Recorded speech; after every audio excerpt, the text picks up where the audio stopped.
Charla con los editores Fernando Tarancón, que es este caballero de aquí. Un aplauso para él. Es editor de Astiberri, por si había alguna duda. Y Ricardo Esteban de D-Books, otro aplauso para él. Tomate. Pues nada, sin más os dejo con su melodiosa voz. Buenas tardes. Enciéndelo mejor. Sí, ¿no? No, pero te pones aquí. Venimos. Espera, que la espada láser no sé dónde ponerla. Es que no se puede apagar. A ver. Sí. ¿Ves? Ya está. ¿Ves? Uy, el mío se acopla. Quito el mío se acopla. Pues antes, ¿no? Sí. Coño, pero esto es el mío. Ya, claro. Que es del mismo Bilbao. Bueno. Buenas tardes, como decía. Os ha presentado como si fuera un combate de boxeo, ¿no? A la izquierda, 80 kilos. Bien. Efectivamente, ahora nos toca dentro de este ciclo, ¿no?, sobre el cómic, la ilustración y... Sí, estás saboteando. Vale. Y dentro de todo ese inmenso engranaje, pues se han tocado diferentes temas y ahora llegamos a una parte crucial, ¿no?, de todo el proceso, que es los editores, la edición.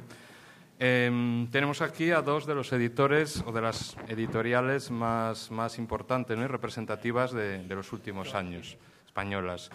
Editores que surgen, bueno, con muy poca diferencia, 2001 y 2005, y que vamos a decir que dentro de los cientos de títulos que tiene cada uno hay cantidad y hay calidad y hay, bueno, un cierto paralelismo en sus trayectorias, ¿no? Ambos tienen autores españoles y extranjeros, ambos han fomentado la producción propia, cosa importantísima. Ambos editores han intentado que vuelva la revista sin mayor éxito, pero con resultados muy interesantes.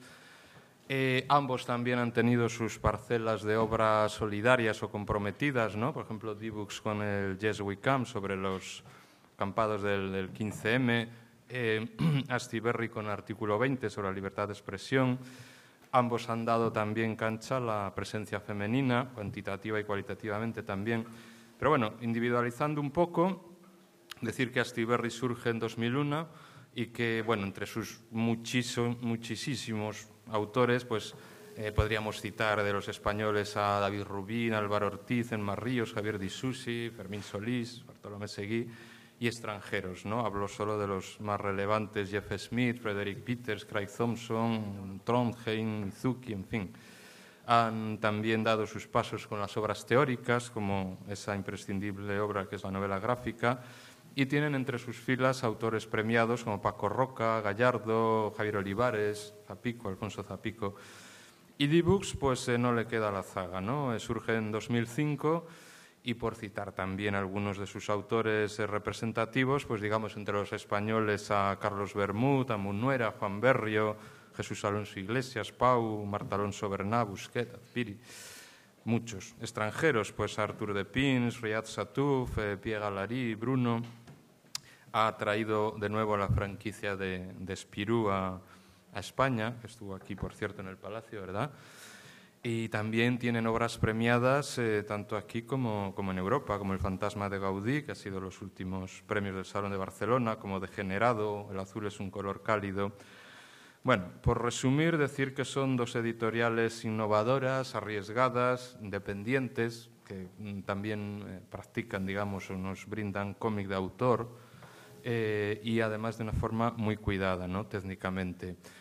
Pero bueno, yendo un poco ya al grano, y antes de hablar de cuestiones generales, yo quisiera entrar en lo puramente personal y preguntaros a ambos, primero, o sea, a los dos no a la vez, sino sucesivamente, que me digáis cuáles fueron vuestros inicios, en el sentido de qué os impulsó a liaros la manta a la cabeza y decir: yo me voy a dedicar a esto, ¿no?, a editar cómics.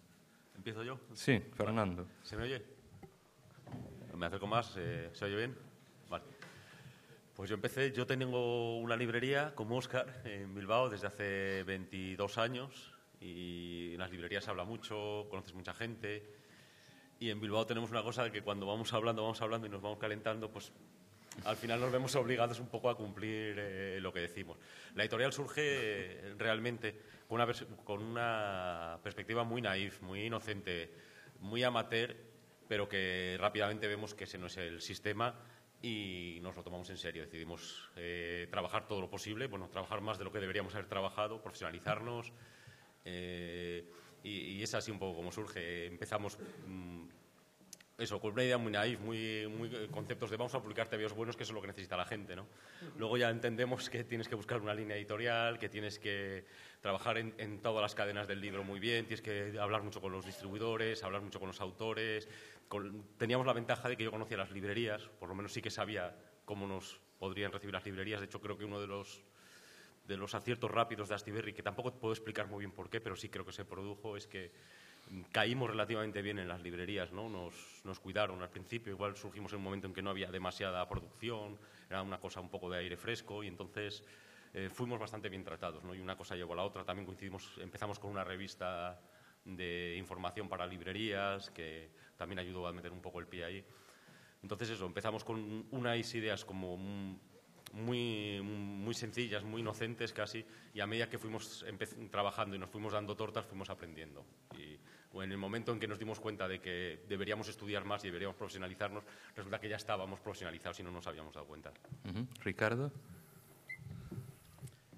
En el caso de Astiberri, como al ser varios socios, pues es un proyecto más en común. En mi caso era puramente individual. Yo dibujaba de pequeño, dibujaba en la revista Madrid cuando estaba Tierno Galván. Hacíamos tiras cómicas para la revista de la Sierra de Madrid y publicábamos, hacía guiones también y para otros dibujantes, algunos que están ahora en DreamWorks trabajando. El caso es que era una pasión, el leer cómics, el dibujar cómics, hacíamos postales en aquella época cuando íbamos a Madrid Cómics y nos íbamos de allí a Totem, en la época en que solamente había 1 o 2 librerías en Madrid, un grupito de gente todos los viernes reuniéndonos. El caso es que en aquella época pues éramos 4 realmente los que dibujábamos. Cuando empezó a entrar gente buena y los que lo hacíamos menos bien, pues nos sentíamos un poquito así dados de lado. Digo, sí, pues ahora me meto a editor. No, la verdad es que después de aquella época de hacer fanzines, hicimos el fanzine Albanta, que vendíamos en El Rastro y por ahí, colección de postales. El caso es que vi que yo no podía, que no lo hacía mal, pero no podía vivir realmente del cómic. Era muy lento, intenté incluso animación y tal y cual, que en aquella época, los pitufos y cosas así. Y vi que no podía dedicarme a ello profesionalmente y me fui a otra área que yo también amaba mucho, que era el tema de los recursos humanos. Yo hice psicología.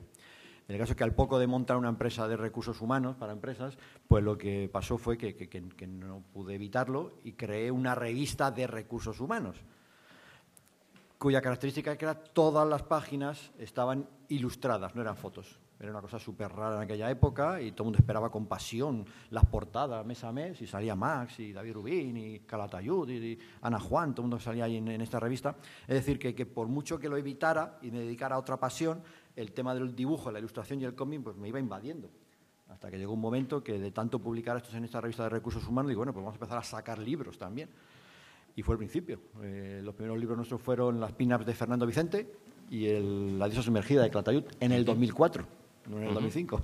Vaya. El caso es que me levanté la cabeza, montamos la empresa, empecé a publicar libros y partiendo de cero, muy parecido a vosotros. Es decir, no había ningún sitio al que preguntar. ¿Qué ibas a ir a Planeta? ¿Ibas a ir a Norma? Que te diga, oye, ¿cuáles son los secretos? ¿Dónde se imprime mejor? Y claro, los primeros libros, una pasta que pagábamos por los libros impresionante. Te tancaban los distribuidores, era tremendo. Y también, claro, como partías de cero y no conocías a nadie internacionalmente hablando, o incluso nacionalmente, nacional tenías tus amiguetes, con lo cual partías con tus amiguetes. Pero cuando ibas al extranjero, compraban los restos que no querían otros. Y en mi caso, que yo no sé francés, y nuestra línea de trabajo es muy franco-belga, pues yo veía los libros franceses y digo, ¡ay, qué cosa más bonita! Esto en España... Y luego lo traducí, yo compraba los derechos, lo pagaba, lo traducíamos y digo, ¡joder, qué truño acabo de comprar! ¡Qué bonito es el dibujo, pero qué truño! Bueno, pues a los pocos años, vamos nosotros pues 12 y vosotros lleváis 15, 16, ¿no? 15. Pues contraté a una editora francesa, a Marion, de Grenoble, y ya al menos lo que a mí me gustaba, ella podía decir, mira, pues va de esto y va del otro. Algo es algo. El caso es que, efectivamente, lo que más cuesta en una editorial es crear tu línea editorial, ¿eh? Cuando alguien recibe de vosotros un proyecto y dice, es que no está en la línea editorial, no es una excusa. Es que debes, a veces sí, pero sobre todo debes cuidar tu línea editorial, que cuando alguien coja el catálogo diga, pues tiene una coherencia, ¿no? Y esa coherencia es la que nos ha costado, yo creo que a todas las editoriales, mucho tiempo de darnos de bofetadas con libros que ni nos van ni nos vienen, pero que han salido ahí y que estás deseando pasen los derechos para quitarlo de tu catálogo, y que cuando venga un autor por ahí famoso y le digas, oye, quiero tu libro en mi catálogo, y él coja el catálogo y diga, a ver, ¿quiénes son estos de Dibux? Y digo, coño, está Arzu de Pin, dices tú, está Pierre Lari, está aquí, oye, pues yo quiero estar aquí. Bueno, pues que alguien de fuera o alguien de dentro, ya conocido, no sé, Max o alguien de eso, cuando te diga, yo quiero estar en tu catálogo, pues es cuando has dicho, tengo una línea muy claramente definida. Efectivamente, entre la de Astiberri y la nuestra, porque sí que hay un poco de solape, pero muy poquito. Quizás en nuestro caso, que es un abanico muy amplio de títulos, desde los 6 años hasta erótico y tal, o sea, es un abanico de los más grandes, la que más se nos puede parecer será Norma, salvando la distancia de tamaño. Pero en cuanto a abanico, quizás sea esa. Y fue eso, decir, pues no me gano la vida dibujando, pero quiero estar en el sector. Podía montar una distribuidora, ¿no? Pero no, en mi caso me dio por montar una editorial. Bueno, se ha hablado de una línea editorial, obviamente cada uno tiene la suya, pero dentro de esa editorial hay líneas, divisiones, ¿no? Y conceptos. Yo quería saber, en cada caso, cuál es la línea, el estilo, el soporte que mejor le va, que mejor funciona y por qué. En nuestro caso, lo ideal para nosotros es publicar autores nacionales. Si ves la progresión ha sido de publicar mucho material extranjero a ir cada vez publicando más material nacional. La razón es muy sencilla, claro. Al principio, un mail que llega desde una cuenta de correo que nos hemos creado nosotros a un agente, una editorial o alguien que está en Bélgica, en Estados Unidos, donde sea, pues el mail pesa lo mismo que un mail que mande otra editorial. Igual si investigan otra editorial pueden verle más títulos, pero si tenemos un cheque lo van a cobrar igual. O sea, en principio es mucho más sencillo para una editorial que empieza comprar derechos que convencer al autor. Ricardo por lo menos dice, yo me movía en el ambiente del cómic de Madrid. Yo no he conocido nunca a un autor. O sea, cuando dice, yo creo que no había visto, bueno, pues cuando ibas a Barcelona y si te ponías a ver cola, pero nuestro mundo no era el de los autores de cómic. Nosotros no hemos conocido a ninguno hasta que no te van mandando trabajos y dices, pues te quiero publicar, pues ya hablas ahí con un autor y le vas conociendo y luego ya evidentemente este mundillo es pequeño y una vez empiezas a trabajar como editor vas conociendo a más gente. Pero nosotros empezamos con autores extranjeros y poco a poco hemos ido, evidentemente sin obviar el material extranjero, nos hemos ido intentando centrar en producción propia. Que ha habido suerte, yo creemos que hemos coincidido, porque no es otra cosa más que coincidir con una generación de autores muy interesantes que están haciendo cosas muy distintas y muy diversas. Y, oye, pues todo lo que podamos participar en eso y apoyar, pues nosotros somos gente muy feliz con eso. ¿Y vosotros?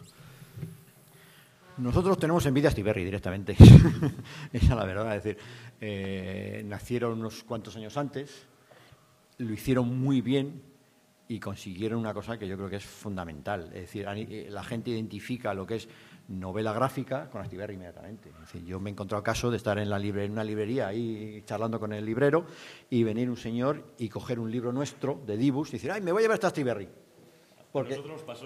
A mí me pasó en la librería, espera, que esto es una anécdota, que un día, ya estando yo en la librería, vinieron un grupo de chicas, pues eso, 20 y pocos y tal, o que se les veía ahí con las carpetas universitarias, y decían, queríamos hacer un regalo a una amiga que le gusta mucho la lectura y queríamos algo rollo Astiberri. Entonces yo, evidentemente, me fui, dejé que atendieran mis compañeros, fui adentro, llamé a mi socio y digo, ya está, lo hemos conseguido. O sea, cerramos mañana y ya está, eso es lo que queríamos, ¿no?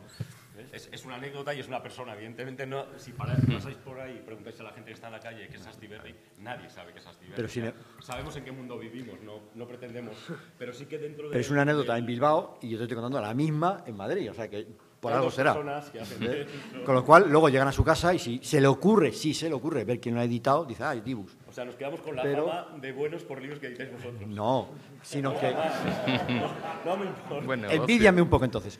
No, pero que es cierto, es decir, conseguir que alguien identifique un producto con tu editorial y dice, voy a comprar una Astiberri, pues vamos, es de un lujo excepcional, que todo nos encantaría. De hecho, bueno, también es cierto que al dar primero y al dar también, pues la prensa trata muy bien a Astiberri. Con lo cual, por eso es una envidia que tengo ahí y una espinita que tengo. Nosotros también publicamos novela gráfica, pero donde ahora mismo estamos muy contentos es con toda la línea infantil-juvenil. La verdad es que la empezó Mario, se empeñó, aunque habíamos publicado unas cositas, y ahora creo que somos la editorial que tiene el mejor catálogo en cómic de obras infantiles y juveniles desde los 6 hasta los 12, 13, 14 años. Seguimos publicando novela gráfica y cada vez más, incluso erótica y sesuda y tal y cual, pero nosotros nos encanta el infantil y juvenil, muy centrado en aventuras, muy centrado en el humor, pues toda la saga de Freak Squill, Naneta, todo este tipo de cosas para gente más joven, que yo creo que es una labor muy ingrata, porque los muy jóvenes no van a la librería de cómics y sus padres tampoco, con lo cual no se sabe muy bien dónde posicionarlo para que lo compren, por un lado. En mi librería, En tu estáis librería. muy bien y se venden mucho, ¿no? Eso por un lado. Pero la satisfacción que ir a una feria del libro de Madrid, por ejemplo, que la gente que va no va a comprar cómics, va a comprar libros o a pasear, y que veas que gente se compra tus libros. Y luego me tiro un mes entero recibiendo emails de madres diciendo, oye, es que mi hijo no leía nada y desde que ha descubierto él solos, es que no se lo quito debajo del brazo. Bueno, pues esa emoción, que decía José Ramón, Sí. esa emoción yo la siento con muchos emails. O que vas al año siguiente y que te viene la misma madre con su padre y con su marido y los niños y dice, quiero uno para este para este para el pequeño, para el de 6 que tienes. Y se llevan bolsas enteras. Es decir, y eso es una labor que no solo nos ayuda a nosotros como Dibux, sino que ayuda al resto de editoriales a ir creando un tipo de lectores que habíamos abandonado, que Norma sacaba uno de vez en cuando, Planeta sacaba otro de vez en cuando, incluso vosotros habéis sacado cositas de infantiles juveniles, pero con una serie así, series seguidas y tener un catálogo de decir, oye, tenemos 70 libros para jóvenes, bueno, pues a nosotros nos está funcionando muy bien. Cierto es que quizás también ciertos premios pues han funcionado muy bien, el de Fantasma de Gaudí, yo qué sé, los premios del público de Angulén, el de Generado de Chloe, o el de el Azul es un color cálido, pues llevamos ya, no sé, son 14, 15.000 ejemplares, que para nosotros es un éxito, también de otra autora, de Julie, es decir, que la novela gráfica bien hecha vende muy bien. Y esa es la única parte que quizás pues, entre Astiberri y nosotros pues, hombre, podemos en algún momento colisionar, pero yo creo que hemos colisionado, no colisionado en cuanto a guerra, sino en cuanto a títulos que tú dices, me gusta este, muy poquito, esa es la verdad. Yo no me acuerdo, seguro que sí que hemos pujado por alguno que os habréis llevado vosotros o al revés, pero no... Y por otro lado es cierto lo que dice Fernando, perdón, que la producción, que el tema de producción propia, que es una cosa que os interesa a vosotros, es un valor al alce ahora mismo. Nosotros, bueno, pues hemos hecho lo que hemos podido, porque la economía no está tampoco quizás para pagar como en Francia, porque yo creo que pagamos mejor que en Francia, porque si en Francia te pagan un 7, un 8% del PVP de un libro, aquí estamos pagando el 10%. Luego que pagamos el 10 sobre 1.000, 2.000 copias y ahí sobre 15 o 20.000. Con lo cual, económicamente, a todo el mundo que viene y me trae una obra estupenda y merece la pena que se venda, le digo, oye, ir a Angoulême.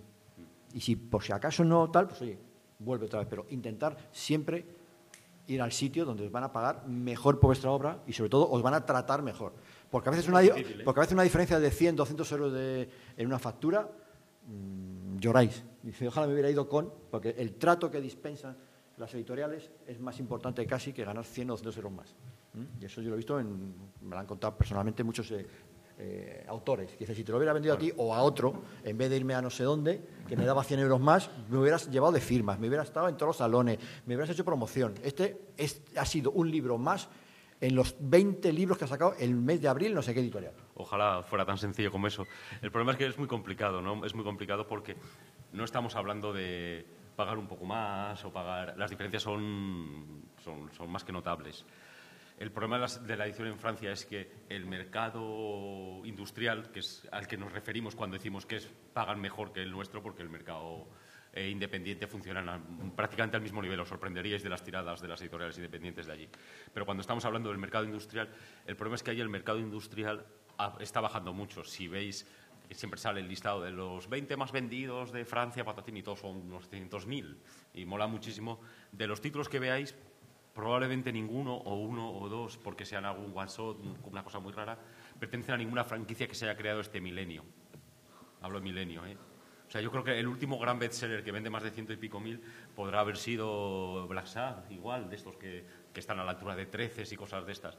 De hecho, no sé si fue hace un par de años o 3, hubo una manifestación de dibujantes porque con la estructura industrial que tienen allí, aparte de tener unos contratos que a mí me daría vergüenza como abusivos, entiendo que pagan mucho dinero por anticipado, pero te obligan a unos plazos que se quedan con los derechos de la obra gigantescos, todos los derechos de cine, etcétera, etcétera, son suyos, aunque te puedan pagar algo, ya veremos cómo, etcétera, etcétera. O sea, parece que estoy diciendo, eso, qué bien, ¿no? Venir con nosotros. No, evidentemente, si tenéis obra industrial hay que ir allí. El problema, lo que quiero decir es que eso está bajando mucho. Hubo una manifestación de autores porque con eso llegaban a salarios mileuristas, porque al bajar tanto las tiradas, entonces... el problema es que están confrontando dos modelos de producción. Uno es modelo industrial, que funciona muy bien en Estados Unidos, funciona muy bien en Japón, y funciona relativamente bien en Francia, que es donde ha bajado más incluso que en los otros dos lados, aunque no quiero decir que no exista y que no sea importante. Eso es un modelo que es el que ha funcionado en la historia del cómic español durante 90 de los 100 años de su historia, prácticamente, que consistía en yo soy autor, yo no soy autor, perdona, yo soy dibujante, echadme páginas, hoy hago mañana hago humor, hago lo que haga, cobro tanto por página. Ese modelo se confronta con el modelo de autoría, es decir, un novelista no piensa cuánto cobra por página, ese concepto no existe. No, los novelistas no dicen, esta novela son 400 páginas, 100 por página, 40.000. No, es un modelo distinto, es un modelo que cobran por derechos de autor, que cobras por royalties. El problema es que, como aquí no hay industria, se ha pasado al modelo de autoría para todo. Es decir, aquí me haces una historia de espías, ninjas, no sé cuántos, que van a ser historias de 48 páginas que publicas uno al año, pues vas a seguir cobrando con ese anticipo de derechos de autor que nosotros consideramos que es más propio de otro tipo de obra. Se han mezclado muchas cosas, es confuso explicar qué es una cosa, qué es otra, pero yo creo que sí que es importante tener claro que son dos modelos distintos, que un autor que tenga una obra que contar, que tenga una historia que le apetezca mucho sacar de sus tripas y dibujar, difícilmente eso encaja en el modelo industrial de cómic franco-belga o de cómic o japonés o de modelo del tipo de superhéroes. Entonces tienes que entrar en ese otro sector. Pero bueno, concretando, lo digo porque aquí hay mucha gente que efectivamente, ¿no?, quiere un día presentarse a una editorial española, supongo, en principio, ¿no?, con su trabajo. Vamos, no hace falta que des cifras, pero llegan a tu editorial o a la tuya y ¿cómo funciona la cuestión económica? ¿Cómo les vais a pagar? ¿En función de qué? Todo este tema, adelantos, derechos, etcétera. Bueno, igual, pero vamos, mi primer consejo para que es sepan que cómo... ya tenemos que empezar a pensar que no existe España o Francia o Estados Unidos. Esto es una aldea global total. Los tenéis, yo qué sé, yo creo que, por ejemplo, casi un 20 y tanto % de los dibujantes de la Marvel y de DC viven en España, por ejemplo.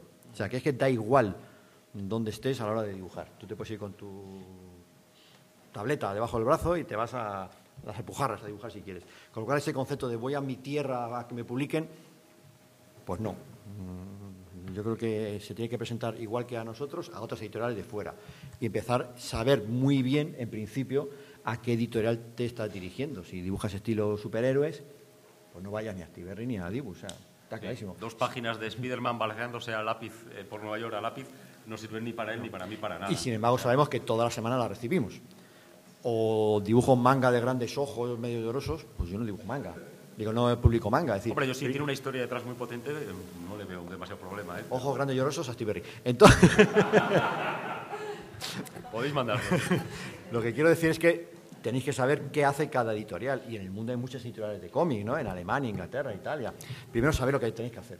Segundo, efectivamente, presentaros. Ahora es muy sencillo. Bien en salones, bien por email. Nosotros recibimos a la semana unos 20 proyectos, pero así, de Sudamérica, España, no sé qué, y decimos que no a unos 20.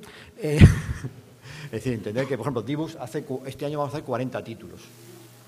Si yo cojo la planificación del año que viene, 2017, coloco las series que tengo de continuación, los 5 o 6 números de Spirou, que Pierre Alaria saca un nuevo título, también lo quiero, que mis autores, no sé qué, los pocos, pues me quedan huecos para 8, 9, 10 novedades diferentes de apuestas, con lo cual es muy difícil cuando te recibáis 20 a la semana.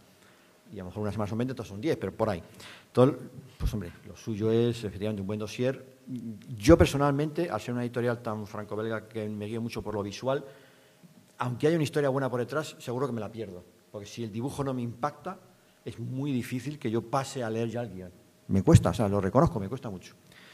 Si al final acaba en una editorial como la nuestra, yo creo que es pues, un contrato, nuestros contratos son muy sencillos, 3 paginitas. De hecho, cuando yo se lo enseñé a Horacio Altuna, que estaba de presidente de la FADIP en aquel momento, me dijo, este contrato es mejor para el autor que proponemos nosotros en el libro blanco de FADIP. Me quedé así parado. Bueno, pues contrato en el que tiene que estipularse el tiempo de duración del contrato, suele ser 5 años. Estipula claramente para qué entorno geográfico, si es para todo el mundo, o si es solo para América Latina y España, o para el mundo castellano, lo que sea. O sea, un tiempo, un espacio físico, una fecha en la que entregar materiales para que no se vaya la cosa de madre, ¿no?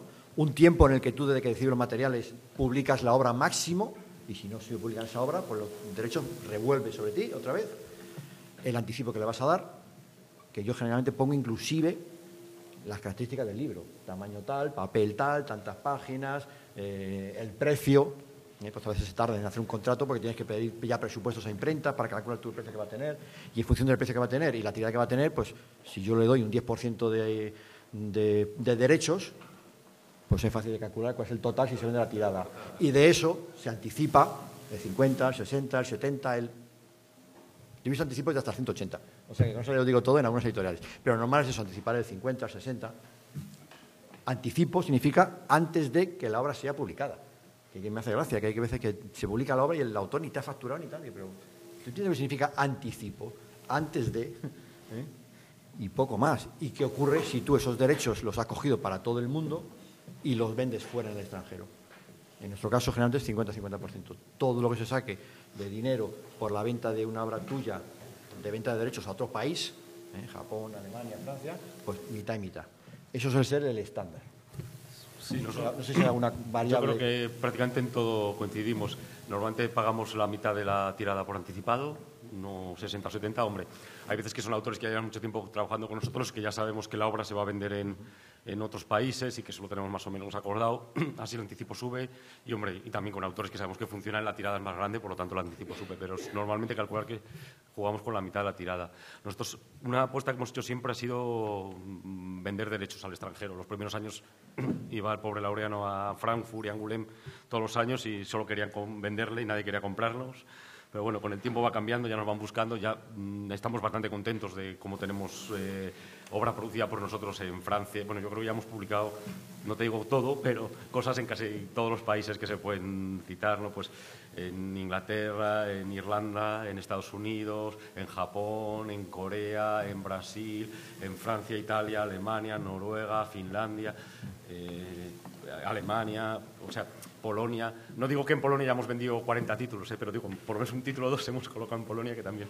Entonces, eso ya para nosotros ya es importante. Nosotros de lo que, como desde el principio creíamos que una de las formas de que un autor rentabilizara su trabajo, teniendo en cuenta que el mercado aquí sí que creemos que va creciendo, cada vez es mayor, las tiradas van aumentando, las reediciones son cada vez más rápidas, sí que creemos que en eso la labor de las editoriales y sobre todo de los autores, lo que os comentaba, que ha salido una generación de autores muy interesante que está publicando, muy en contacto con la sociedad, con la calle, que está siendo muy interesante y está teniendo más repercusión en los medios.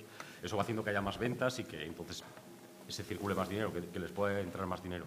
Pero creíamos que lo importante para un autor, eso lo explica muy bien Santiago en la novela gráfica, que por una parte de las tres industrias, que eso sobre todo que no se os olvide, bueno, la japonesa sí que se os olvide, pero las otras dos que no se os olvide que existen, es decir, si vuestra estética, si vuestro estilo, si vuestros intereses son más cercanos a la narrativa, al tipo de cómic que se hace en Estados Unidos o franco-belga, enfocaos allí, centraros allí y saber lo que queréis y cómo lo queréis hacer. Creo que cuanto menos disperséis, cuanto más enfoquéis el tiro, va a ser mejor para vosotros. Pero eso, si lo que estáis trabajando es en novela gráfica, lo que me disperso yo también, lo que decía Santiago García es que es así como la industria americana está en Estados Unidos y la industria franco-belga está en Francia y en Bélgica, la novela gráfica es una industria global. Es decir, lo interesante es que nosotros les publiquemos aquí, o Ricardo les publique aquí, pero que luego esa obra salga en Francia, en Italia. No van a ser tiradas gigantescas, ojalá, pero bueno, cada vez serán más, cada vez van subiendo, pero no son gigantescas. Pero sumar 6 ventas en el extranjero, pues hace que eso aumente. Nosotros en el extranjero pagamos el 75% de lo que vendemos, porque sí que es una apuesta como... No es lo normal, ¿eh? No es lo normal. No estoy, de hecho, creo que somos los únicos, pero como somos de Bilbao nos podemos permitir estas cosas. Pero es porque era una apuesta muy clara. Teníamos la suerte que Laureano venía de... Uno de nuestros socios venía a haber trabajado en Ediciones B, en Norma, y... O tenía mucho conocimiento o nos engañó, ¿no? Pero nos dijo que eso estaba hecho y que podríamos, si apostábamos por eso, lo lograríamos. La verdad es que es difícil lo de la venta al extranjero. Yendo a Angoulême 10 años seguidos con Stan, ¿no? Incluso somos compañeros de paré con paré en Angoulême. Y claro, te ven siempre como el editor español que viene a comprar.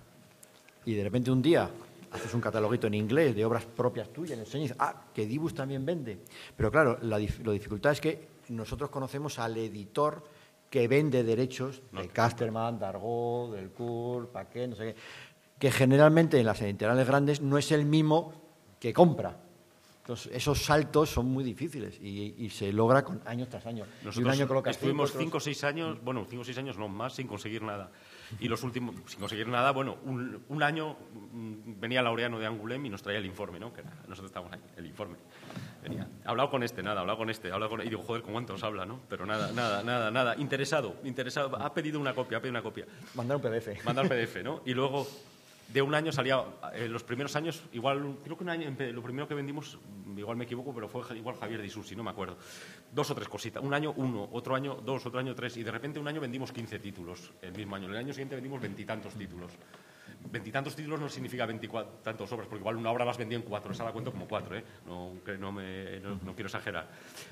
Pero hubo un salto que fue después de mucho picar piedra. Fue mucho picar piedra, mucho ir a los 2 festivales y mucho volverse loco. Laureano, yo veía su planillo con cada media hora reunión. Igual Sí, tenía la verdad es que lo de Angoulême es que era muy matador, cansado. sí. Y Frankfurt es, que acaba de volver ahora, todavía no ha mandado el informe el pobre. Y también es otra vez lo mismo. En Angoulême reuniones cada media hora y intentas colocarlas todas en tu pabellón, porque como te toque cruzar Angoulême de una para otra te vuelves Pues tú loco. imagínate cruzar Comes Angoulême. en una escalera del supermercado un bocadillo corriendo. Imagínate Frankfurt, que tienes que ir en autobús de un pabellón a otro. Eso sí que es verdad que sí que hay un clic que de repente a los extranjeros se les rompe y dice, Dibus también tiene, o Astiberri, o quien sea. Y empiezas a ser más fácil, ¿no? Sí, efectivamente, pues Corea. Y yo creo que a lo mejor son incluso las mismas editoriales que os compran a vosotros, que le gusta este estilo de obra, ¿no? Pues nosotros Corea, Japón, Alemania, Brasil. Es decir, sí que hemos ido colocando y nosotros hemos colocado a lo mejor unas 15, 20 en toda la producción que tenemos, que son 300 y pico títulos. Pero sí que hay un clic, con lo cual ya cada año la rueda es más fácil. Es decir, si ahora sacas un título que tú crees que puede funcionar, pues ya metes el link, lo traduces al inglés y ya puedes mandarlo a editoriales que crees que sí, y es fácil que posiblemente unos cuantos. Y hay obras que sabes que ni por asomo. Tanto vosotros como nosotros sabemos que hay obras en el cabo del año que las sacamos porque tienen que estar en el mercado español, pero sabemos que o van a vender poco o que fuera nada la va a querer nadie. Y ese porcentaje, que yo creo que hay ciertas editoriales que podía ser una editorial como podía ser una ferretería, es decir, van a lo seguro. Solo franquicias de Snoopy. Y te quedas tan ancho. Cada vez estoy menos de acuerdo con eso. Bueno, es que digo, si no nos vamos a aburrir, lo digo para discutir. Pero sin embargo, hay dos editoriales, y yo creo que la vuestra está ahí y la nuestra está aquí, en la que tenemos un porcentaje de riesgo elevado. Sí, pero yo es que de estoy apuesta. en contra de eso. O sea, cada vez me acerco más a no arriesgar. Como gilipollas, los dos. Yo lo que me refiero es, en un momento dado, nosotros teníamos una obra que nos gustaba mucho y decimos, bueno, vamos a editarla porque el autor es guay, la obra es guay, todo es guay, pero si nuestra tirada media es 2.000, vamos a sacar 700. Entonces nos miramos y decimos, sí, vamos a sacar 700, es que no creemos en la obra. Entonces, es un poco complicado el decir, ¿quieres sacar una obra por hacerle un favor al autor? Digo, ¿qué favor le estás haciendo al autor si no estás creyendo en la obra? Entonces, no digo que no saquemos obras que creemos que van a ser deficitarias, las sacamos y a veces nos llevan sorpresas. Pero sí que creemos que no tenemos que partir de esa base. O sea, que hay veces pues un autor nos propone una cosa o ya ha trabajado con nosotros, o al revés, es una manera de testar a un autor y digo... Y la apuesta no es porque creemos que esa obra no va a vender lo suficiente, pero si sacamos esa obra que creemos que se mueve en esos baremos es porque creemos que es un autor con mucha proyección o creemos que necesita eso para poder hacer una siguiente obra que vaya a ser... porque vemos el potencial.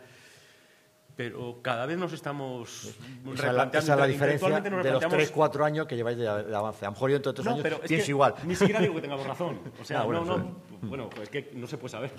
En esto ahora nadie, mismo, nadie tiene razón. lo cierto es que ahora mismo partimos de cero cada año. Es decir, es una apuesta. Antes todavía puedes decir, bueno, pues sacas libros por aquí y vas a vender más, o por aquí. Ahora no hay el mercado y el lector es tan voluble. Existimos las editoriales pequeñas como nosotros porque no se sabe. Si no, las grandes se lo comían todo y nosotros no existiríamos. Existimos por el factor de incertidumbre. Si no, ellos tienen más de todo. Pero nosotros se supone que podemos ser más rápidos, podemos estar más intuitivos y ahí es donde tenemos el juego. Si fuera, por suerte y por desgracia, no se puede adivinar. Bueno, por si alguno de los que están aquí quisieran presentar algo a cualquiera de estas dos editoriales, bueno, ya hemos visto que en Dibus más que nada lo que prima es una determinada estética, ¿no? Como ha dicho Ricardo, pero por ejemplo en Astiberri, ¿tú qué le pides a alguien que te presenta un proyecto? ¿Qué decir, qué tiene que tener para que os atraiga y le tengáis en consideración?